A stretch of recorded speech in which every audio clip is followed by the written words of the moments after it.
भद्रं कर्णेभिः शृणयामि देवा भद्रं पश्येमाक्षभिर्यजत्राः इष्टिगैः गङ्गैः सुष्ठुवध्वंसस्तनुः विभगसे महि देवहितं जदायुः।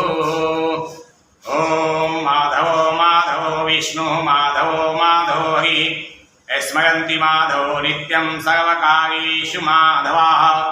या सा पदमासनस्था विपुलकटितटी पद्मपत्रायताक्षी गम्भीरा वर्धनाभिस्तरभवन्तः सुप्रवस्तोत्रीयः या लक्ष्मी दिव्यैः रूपैः मणिगणिखचितैः स्नापिता हेमकुम्भैः सा नित्यं पद्महस्ता वसुमङ्गले सर्वमङ्गलयुक्ता।